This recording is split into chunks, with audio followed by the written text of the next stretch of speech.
This is Dave from DaveWooding.com. I'm going to show you how my affiliate Datafeed website's coming along and give you a behind-the-scenes look at how it works. Here's an example of one of the sites I've set up. This is the home page.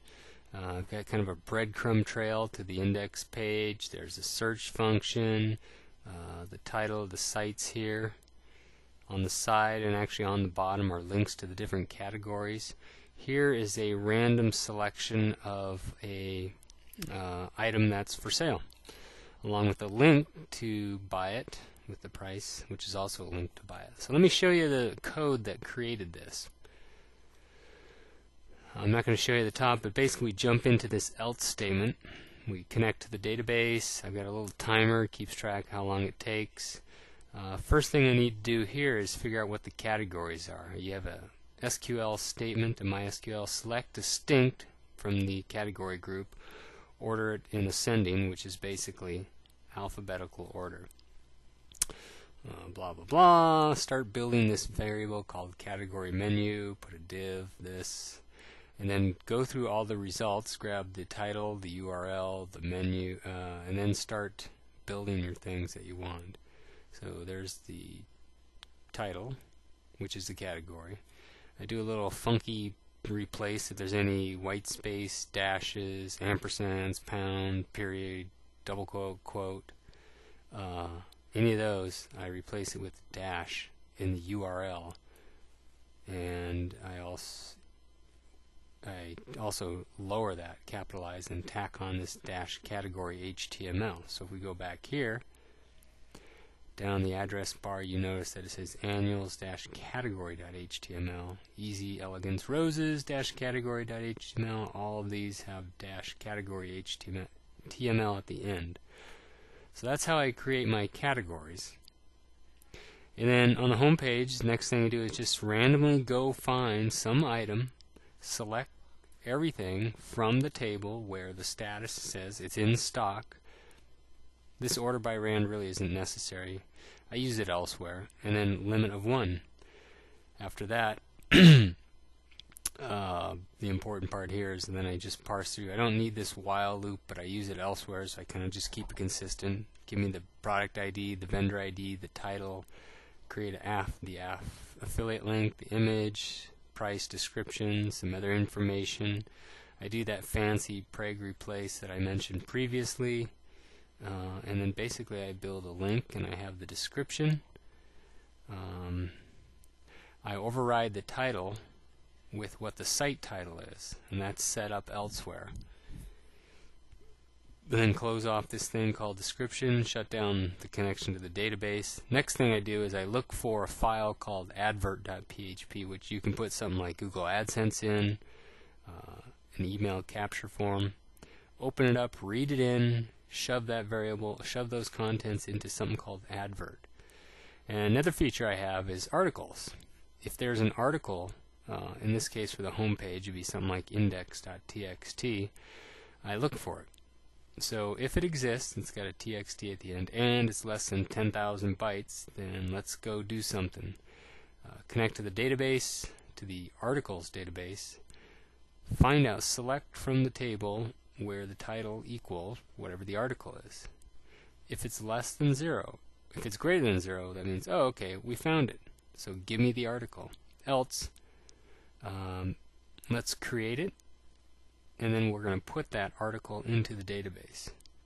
So if it's available, great, we've got something, and we've got this variable called article, which we're going to use later on down the line here. Close the database.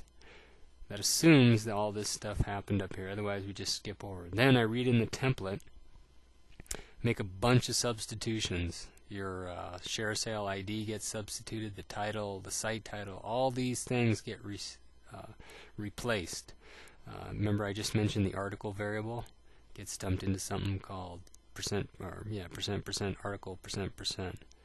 Once all the replacements have been made in the template, and says, hey, can we cache this? Or is the caching on? And if so, let's write it.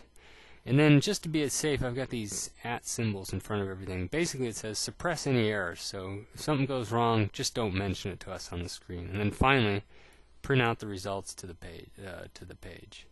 And then I've got some debug stuff in here, and I stop my timer, I keep track of how much time it took. So that's kind of the basics behind how this gets displayed. Let's just go down and let's look at the search function. So let's say I type in Apple.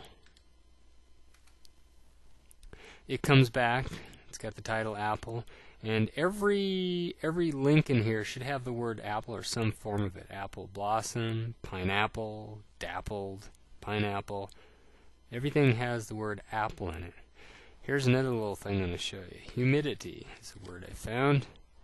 Notice it does not show up in the title, but where it does show up is somewhere in the description. So first thing is the search engine I have here will go and look for the word that you're searching for in the title. If it doesn't find it, it then goes and looks inside the description. So let's see where it is. Humidity right there. Low humidity.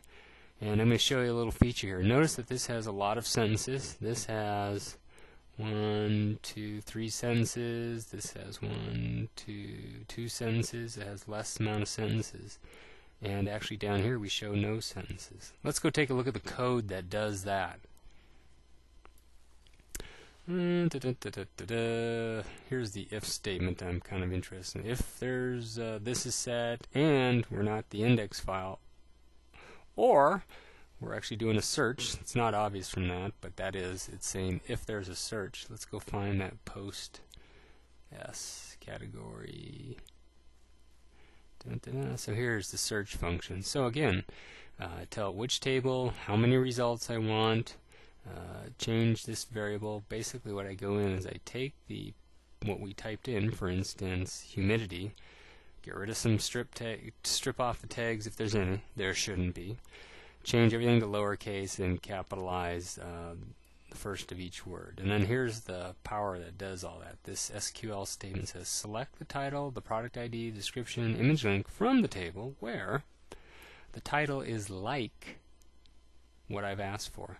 And it's an in-stock item, order by price, and limit to, in this case, I think I said 30. Okay, here's what kind of gets a little interesting. Blah, blah, blah, blah, blah, blah, blah. Okay, if there's no results, let's do another MySQL query. This time, select title, product description, image link from table where description is like this, as opposed to where title is like. Now we do where description. So if we didn't find it in the title, we go look for it in the description. Great. And now if our count is greater, at this time if our count is greater than 0, in other words, did we find more than one result or more than no results, let's go in and do some funky stuff here. And this is what I wanted to point out. I've got this little lousy temporary counter.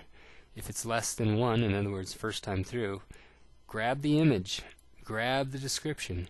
If there is 10 sentences, keep it. I wrote this function called sentencer, which you pass in a bunch of sentences and it returns how many you want, if there's that amount. So, and then notice I'm going to increment this temp counter somewhere down through this loop. Next time it comes through, it says, are we less than 1? No, we're not. Are we less than 4? Yeah, we are. Okay, keep 4 sentences. And if our count's less than 8, what do? Oh, we keep 3 sentences. If our count is less than 12, oh, we keep 2 sentences. This is an else if. So if this is met, it'll never go to this condition. My sentencer function looks like this. Basically, it looks for a period. That's all. It's kind of a lousy one. I could look for question marks, exclamation points, but I'm just looking for a period.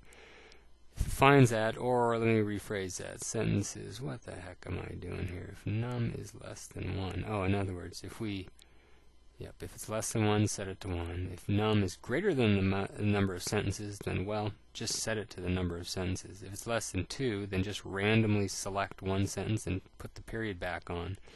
Otherwise, let's do some funky information. Let's randomly rearrange the keys for the sentence. That's all the detail I'm going to give you. And now let's just blow through it and get the sentences that we want. And how does num come into play? Oh, basically it says select number of sentences in random order, rebuild your sentence, and then return it. So that's how the search function works. Right down here. And what it does is then dumps all that information into description. The title is what we asked for. Does and then skips this else statement. Closes the database. If the cache is on and it's writable, then go ahead and write to it. And then skips this because that's another else statement. Back out to this advert thing.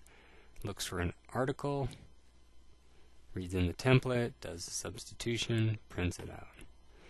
So that's kind of a behind the scenes look of how this database driven website works. That's all from DaveWooding.com.